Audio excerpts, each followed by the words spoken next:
నమస్తే, welcome to our channel. నేను సిరి. చలో విజయవాడ పిలుపునిచ్చిన అంగన్వాడీల మీద వేటు పడిందంటే పడినట్టే తెలుస్తుంది. సో 25th నుంచి అయితే వాళ్ళకి కొత్త వాళ్ళని తీసుకున్నట్టు కూడా తెలుస్తుంది. సో ఈ విషయం మీద మనతో చర్చించడానికి ప్రముఖ సీనియర్ జర్నలిస్ట్ సిఎస్ రావు గారు ఉన్నారు. నమస్కారం సార్. నమస్తే సిరి. సార్, చలో విజయవాడ అంగన్వాడీలు అయితే పిలుపునిచ్చారు. అయితే వీళ్ళ మీద వేటు వేస్తున్నారు. ఐఏఎస్ అధికారులు అయితే ఆల్రెడీ వేటు వేసారని తెలుస్తుంది. సో ఇది నిజంగా అంటే వాళ్ళని ఉద్యోగాల నుంచి తొలగిస్తున్నారా లేదా అసలు? సో ఒకటేంటంటే చలో విజయవాడ కార్యక్రమానికి పిలుపునిచ్చారు అంగన్వాడీ కార్యకర్తలు, అలాగే అంగన్వాడీ ఆయాలు వీళ్ళందరూ కలిసి ఈ చలో విజయవాడ కార్యక్రమానికి పిలుపునిచ్చిన క్రమంలో విజయవాడలో ఉద్రిక్త పరిస్థితి అయితే నెలకొంది. ఇదే సమయంలో ఆంధ్రప్రదేశ్ ప్రభుత్వం వాళ్ళ మీద వేటు వేసేందుకు ఫైల్ మూవ్ అయిపోయింది. ఆల్రెడీ ఫైల్ మూవ్ అయిపోయింది. వాళ్ళ ఉద్యోగాలని రద్దు చేసేదానికి ఫైల్ మూవ్ అయిపోయింది. ఆయా జిల్లాల కలెక్టర్లు కూడా ఉద్యోగాలని నుంచి తొలగిస్తూ టెర్మినేషన్ లెటర్స్ పంపిస్తున్నారు. సో టెర్మినేట్ చేస్తున్నాం మిమ్మల్ని అని చెప్పి ఆల్రెడీ అంగన్వాడీ ఉద్యోగులు ఎవరైతే ఎస్మాకి విరుద్ధంగా వ్యవహరించారో వాళ్ళని తొలగిస్తూ ఉత్తర్వులు జారీ చేసి కలెక్టర్లు ఆయాలకు అలాగే అంగన్వాడీ టీచర్లకు పంపిస్తూ ఉన్నారు. ఫ్రెష్ రిక్రూట్మెంట్స్ కూడా ఆల్రెడీ ఆంధ్రప్రదేశ్ ప్రభుత్వం సిద్ధమైంది. ఈ నెల 25వ తారీఖున ఫ్రెష్ రిక్రూట్మెంట్స్ ఎవరినైతే తొలగించారో వాళ్ళ బదులుగా వాళ్ళ స్థానంలో వేరే వాళ్ళని తీసుకోవడానికి ఆల్రెడీ ఉత్తర్వులు కూడా జారీ చేసి కలెక్టర్లకు ఆదేశాలు ఇవ్వడం జరిగింది ఆంధ్రప్రదేశ్ ప్రభుత్వం. ఇది యాజ్ ఆఫ్ నౌ ఉన్నటువంటి పరిస్థితి. అయితే ఇక్కడ అంగన్వాడీలకు సంబంధించి ఎందుకు ఇంత టిపికల్ అయిపోయింది ఇష్యూ అనే దాని మీద కనుక మనం చర్చించుకుంటే కనుక వాళ్ళు ఆల్రెడీ 42వ రోజుకు చేరింది. 42 రోజుల నుంచి వీళ్ళు సమ్మె చేస్తూ ఉన్నారు. వివిధ రకాలుగా వాళ్ళకి నచ్చజెప్పేటువంటి ప్రయత్నం ఆంధ్రప్రదేశ్ ప్రభుత్వం చేసింది. వాళ్ళు పెట్టినటువంటి 11 డిమాండ్లో 10 డిమాండ్లను నెరవేరుస్తూ ఆంధ్రప్రదేశ్ ప్రభుత్వం హామీ ఇవ్వడం జరిగింది. ఆ మేరకు కొన్నిటికి జీవోలు కూడా ఇవ్వడం జరిగింది. అయినప్పటికీ వీళ్ళు సమ్మెలో దిగటంతో పాటు సమ్మెను ఉధృతం చేయడం, నానాటికి మినిస్టర్స్ని అడ్డుకోవడం, ఎమ్మెల్యేలను అడ్డుకోవడం ఇవన్నీ కూడా చేశారు. ఆ తర్వాత సచివాలయ ఉద్యోగుల్ని, సచివాలయ వార్డు మెంబర్స్ని వీళ్ళందరినీ కూడా అడ్డుకునేటువంటి ప్రయత్నం చేసి అంగన్వాడీ సెంటర్ని ఓపెన్ చేయకుండా అడ్డుకున్నారు. ఆ క్రమంలో చాలా చోట్ల అంగన్వాడీ టీచర్లకి, ఆయాలకి అలాగే గ్రామ వార్డు సచివాలయ ఉద్యోగులకి మధ్య ఘర్షణ కూడా నెలకొంది. అయినప్పటికీ కూడా ప్రభుత్వం ఇప్పటివరకు ఆచితూచి వ్యవహరిస్తూ వచ్చింది. జగన్మోహన్ రెడ్డి యొక్క వాలకం తెలియక అంగన్వాడీలు వాళ్ళు మరింత టిపికల్ చేస్తున్నారు ఈ సమ్మెని. అంతకుముందు అనుభవం ఉంది అంగన్వాడీలకి. అంగన్వాడీలు అంతకుముందు ఏ సీఎం ఉన్నా సరే వీళ్ళు చేసినటువంటి డిమాండ్లకు తలొగ్గి వాళ్ళ డిమాండ్లు నెరవేర్చినటువంటి పరిస్థితి ఉంది. కానీ ఆంధ్రప్రదేశ్లో ఉన్నటువంటి ముఖ్యమంత్రి ఇప్పుడు జగన్మోహన్ రెడ్డి గతంలోనే ఇలాంటి చలో విజయవాడ కార్యక్రమం పెట్టారు. ప్రభుత్వ ఉద్యోగులు, టీచర్లు వాళ్ళ మీద ఏ విధమైనటువంటి చర్యలు తీసుకున్నారో, ఏ విధమైనటువంటి యాక్షన్ తీసుకున్నారో తెలుసు. అయినప్పటికీ వాళ్ళు వేరు మేము వేరు అనేటువంటి యాంగిల్లో అంగన్వాడీ టీచర్లు, కార్యకర్తలు అలాగే ఆయాలు సమ్మెబాటు పెట్టారు. సమ్మెబాటు పట్టినటువంటి క్రమంలో నానా రకాలుగా అది మలుపులు తిరుగుతూ రాజకీయాన్ని సంతరించుకుంది అనేది రాష్ట్ర ప్రభుత్వం భావిస్తుంది. అంతేకాకుండా ఈ అంగన్వాడీలు ఎవరైతే ఉన్నారో వాళ్ళల్లో 180 మంది అక్రమాలకు పాల్పడుతున్నారు, అవినీతికి పాల్పడుతున్నారు. రాష్ట్ర ప్రభుత్వం, కేంద్ర ప్రభుత్వం ఇచ్చినటువంటి ఫుడ్స్ ఏవైతే ఉన్నాయో బియ్యం కానీ, పప్పులు కానీ, ఉప్పులు కానీ, చింతపండు కానీ, లేదంటే గుడ్లు కానీ పౌష్టికాహారం పెట్టాలని పిల్లలకి ఇచ్చేటువంటి ఆహార వస్తువుల్లో వీళ్ళు తరలిస్తూ ఉన్నారు. వీళ్ళు చిత్తశుద్ధితో పనిచేయట్లేదు ఎక్కువ మంది అనేది ఒక రిపోర్టు చింతా ప్రతాప్ రెడ్డి ఇవ్వడం జరిగింది తాజాగా ఆంధ్రప్రదేశ్ ప్రభుత్వానికి. చింతా ప్రతాప్ రెడ్డి ఎవరు? Food corporation chairman. ఆ చైర్మన్ ఆయన ఆల్మోస్ట్ రాష్ట్రంలో ఉన్నటువంటి అన్ని అంగన్వాడీ సెంటర్లు తిరిగితే ఆయనకు అర్థమైంది ఏంటంటే ఏ అంగన్వాడీ సెంటర్లో కూడా దాదాపుగా ఏదో కొన్ని ఏళ్ల మీద లెక్క పెట్టేటువంటి అంగన్వాడీ సెంటర్లు తప్ప మిగిలినటువంటి చోట్ల అక్రమాలు, అవినీతి, దుర్వినియోగం జరుగుతుంది అనేది ఆయన ఒక నిర్ధారణకు వచ్చేసి ఒక రిపోర్టు ఆంధ్రప్రదేశ్ ప్రభుత్వానికి ఇవ్వడం జరిగింది. అంతేకాకుండా ఎవరెవరు అంగన్వాడీలు సక్రమంగా విధులకు హాజరు కావట్లేదు, సక్రమంగా చేయట్లేదు అనేది కూడా ఆయన నోట్ చేశారు. ఇదంతా అధ్యయనం చేసినటువంటి ఆంధ్రప్రదేశ్ ప్రభుత్వం అసలు అంగన్వాడీలకి రూపాయి కూడా పెంచకూడదు అనేటువంటి ఒక అభిప్రాయానికి వచ్చేసింది. అయితే కాకపోతే ఏంటంటే వాళ్ళు సమ్మె చేస్తున్నారు కాబట్టి, సమ్మె చేసేటువంటి పిలిచి మాట్లాడాలి కాబట్టి మొక్కుపడిగా వాళ్ళని పిలిచి మాట్లాడటం జరిగింది. మాట్లాడి ఏదో కొన్ని వాళ్ళకి రిటైర్మెంట్ అప్పుడు 50,000 నుంచి ₹1,00,000 చేయటం, టీచర్లకి, ఆయాలకి ఏమో 20,000 నుంచి 40,000 చేయటం, అలాగే మీటింగులకు అటెండ్ అయినప్పుడు ICDS మీటింగులకి వాళ్ళకి TLDL ఇవ్వటం, ఇలాంటివన్నీ కూడా వాళ్ళు ఒప్పుకొని ఆ మేరకు హామీ ఇస్తూ దానికి సంబంధించి కొన్ని ఉత్తర్వులు కూడా ఇవ్వడం జరిగింది ఆంధ్రప్రదేశ్ ప్రభుత్వం.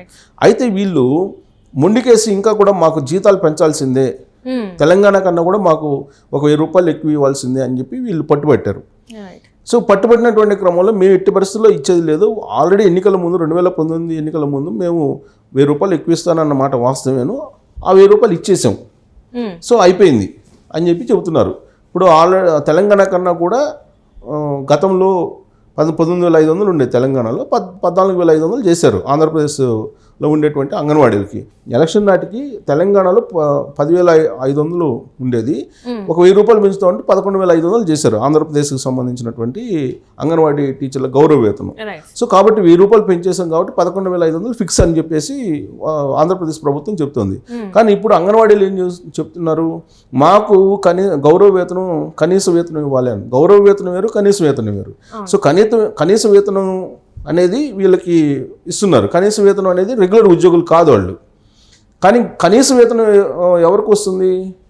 రెగ్యులర్ ఉద్యోగులకు వస్తుంది. కానీ వీళ్ళు రెగ్యులర్ ఉద్యోగులు కాదు. వీళ్ళని రెగ్యులర్ ఉద్యోగులు చేయాలంటే షాప్స్ అండ్ ఎస్టాబ్లిష్మెంట్ యాక్ట్ కింద వీళ్ళని పరిగణించాలి.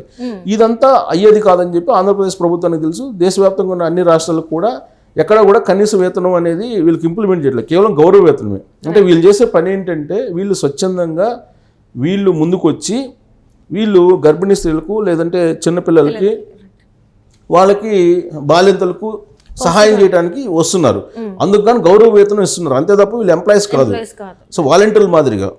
సో వీళ్ళేంటి ఇప్పుడు మాకు రెగ్యులర్ కనీస వేతనం అంటే రెగ్యులర్లోకి వెళ్ళిపోతారు. సో రెగ్యులర్ ఆ శాలరీ కనీస వేతనం ఇస్తే రెగ్యులర్ ఎంప్లాయీస్గా అయిపోతారు. ఆ తర్వాత మమ్మల్ని రెగ్యులర్ చేయమంటారు. సో కాబట్టి దీనికి రాష్ట్ర ప్రభుత్వం అన్ని పరిశీలించిన తర్వాత ఈ నిబంధనలు మార్గదర్శకాలు అన్ని పరిశీలించిన తర్వాత మేము ఎట్టి పరిస్థితుల్లో పెంచేది లేదు, మీకు కనీస వేతనం ఇచ్చేది లేదు అని చెప్పారు. కనీస వేతనం ఎవరికి ఇస్తారు? ఎంప్లాయీస్కి ఇస్తారు. సో ఎంప్లాయీస్ కనీస వేతనం ఎంప్లాయీస్ కాదు, మీరు వాలంటీర్గా స్వచ్ఛందంగా పనిచేయడానికి వచ్చిన వాళ్ళు మీరు గౌరవ వేతనం ఇస్తామని చెప్పి చెబుతున్నారు. ఇప్పుడు ఏదైతే ఆంధ్రప్రదేశ్లో వాలంటీర్ల వ్యవస్థ ఉందో వాళ్ళకి ఏ విధంగా అది గౌరవ వేతనం ఇస్తున్నారో అదే తరహాలో వీళ్ళకి కూడా గౌరవ వేతనం ఇస్తున్నామని చెప్పి చెప్తుంది ఆంధ్రప్రదేశ్ ప్రభుత్వం. సో కాబట్టి ఇప్పుడు ఆల్రెడీ ఎస్మా ప్రయోగించింది. దాదాపు ఒక 15 రోజుల క్రితం నుంచి ఎస్మా పరిధిలో ఉన్నారు వీళ్ళు. సో ఎస్మా పరిధిలో ఉన్నారు. ఎస్మా మాకు వర్తించదని చెప్పి ఇప్పుడు అంగన్వాడీలు అంటారు. ఎందుకంటే మేము రెగ్యులర్ ఉద్యోగం కాదు, మాకు ఎస్మా వర్తించదని వాళ్ళు అంటారు. సో ఎస్మా ప్రయోగించిన తర్వాత డెడ్ లైన్ ఇచ్చింది ఆంధ్రప్రదేశ్ ప్రభుత్వం. శనివారం లోపల మీరు అంటే సంక్రాంతి తర్వాత మీరు కనుక సంక్రాంతి లోపల జారకపోతే మీ ఉద్యోగాలు పీకేస్తామని చెప్పి ఆల్రెడీ నోటీసులు కూడా జారీ చేసింది. షోకాజ్ నోటీసులు ఇచ్చింది అందరికీ. షోకాజ్ నోటీసులకి ఆ జిల్లా కలెక్టర్లు అందరికీ షోకాజ్ నోటీసులు ఇచ్చారు. వాళ్ళ దగ్గర నుంచి కొంతమంది రిప్లై ఇచ్చారు, కొంతమంది జాయిన్ అయ్యారు, కొంతమంది జాయిన్ కాల. సో కానీ జాయిన్ అయిన కాకుండా దూరంగా ఉండి ఉద్యమాలు ఎవరు చేస్తున్నారు, సమ్మె ఎవరు చేస్తున్నారు వాళ్ళకి ఉద్యోగాలు తీసేస్తూ ఉత్తర్వులు జారీ చేసింది ఆంధ్రప్రదేశ్ ప్రభుత్వం. సో వాళ్ళల్లో మనకి ఇప్పుడున్నటువంటి ఇన్ఫర్మేషన్ ప్రకారం విజయనగరం, పార్వతీపురం, మన్యం జిల్లాలో అంగన్వాడీ వర్కర్లు, హెల్పర్లుని విధుల నుంచి తొలగిస్తూ అక్కడ కలెక్టర్లు ఉత్తర్వులు జారీ చేశారు. ఇప్పటి వరకు మనకున్నటువంటి ఇన్ఫర్మేషన్.